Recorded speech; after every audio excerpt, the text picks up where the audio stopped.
November മാസം 7-ാം തീയതി വെളുപ്പിലെ എന്ന് പറയാം.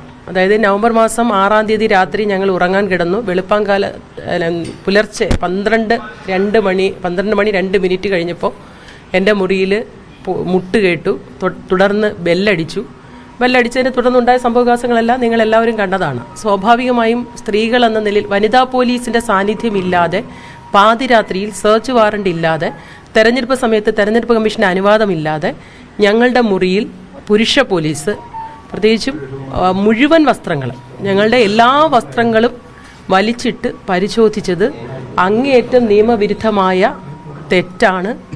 നിയമവിരുദ്ധമായ മനുഷ്യത്വരഹിതമായ, അതായത് ഞങ്ങൾ ഉറക്കപ്പായി എഴുന്നേറ്റ് വരുന്നെന്നൊക്കെ പറയുന്നത് പോലെ ഉറക്കത്തിൽ നിന്ന് ഞങ്ങളെ വിളിച്ചെഴുന്നേൽപ്പിച്ച് ഒരു നിമിഷം ഒന്ന് വസ്ത്രം മാറാൻ പോലും അനുവദിക്കാതെ ഏതാണ്ട് കൊള്ളക്കാരെയോ കള്ളന്മാരെയോ അല്ലെങ്കിൽ അത്തരത്തിലുള്ള മോഷ്ടാക്കളെയൊക്കെ പിടിക്കുന്നത് പോലെ, കൊലപാതകികളെ പിടിക്കുന്നത് പോലെ പോലീസ് നടത്തിയ ആ പാതിരാ റെയ്ഡ് സമൂഹത്തിൽ ഞങ്ങളുടെ അഭിമാനത്തെ തന്നെ ഇല്ലാതാക്കുന്ന രീതിയിൽ, തുടർന്ന് CPM-ൻ്റെയും BJP-യുടെയും ആളുകൾ രാഷ്ട്രീയ വൈരാഗ്യം മുൻനിർത്തി സമൂഹ മാധ്യമങ്ങളിലൂടെ അടക്കം അന്ന് തൊട്ട് ഇപ്പോഴും അപമാനിച്ചുകൊണ്ടിരിക്കുകയാണ്.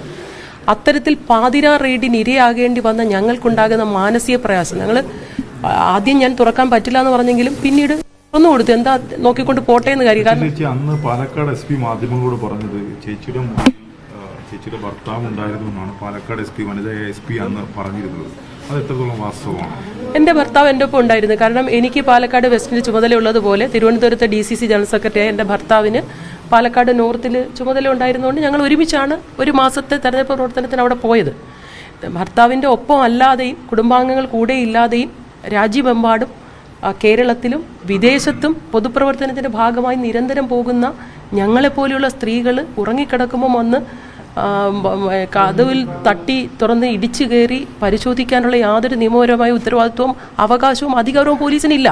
പിന്നെ ഭർത്താവ് ഒപ്പം ഉണ്ട് എന്ന ഒറ്റ കാരണം കൊണ്ടാണ് ഞാൻ മുറി തുറന്നത്.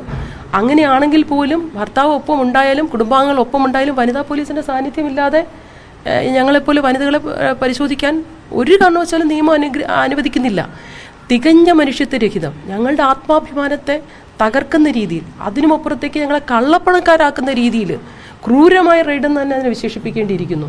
നമുക്കറിയാമല്ലോ, നമ്മുടെ നാട്ടിൽ റെയ്ഡ് നടത്താമെന്നൊക്കെ പറഞ്ഞാൽ സ്ത്രീകളുടെ മുറിയിലൊക്കെ റെയ്ഡ് നടത്തുക എന്ന് പറഞ്ഞാൽ ഇത്ര മോശമായ പ്രതിച്ഛായ സൃഷ്ടിക്കാൻ രാഷ്ട്രീയ വൈരാഗ്യം ഉണ്ടെന്ന് ഇങ്ങനെയൊക്കെ ചെയ്യാമോ? ഇത്രയും ക്രൂരത പാടുണ്ടോ? അതെല്ലാം പോയിട്ട് അതിന് ഞങ്ങൾ പരാതി കൊടുത്തു.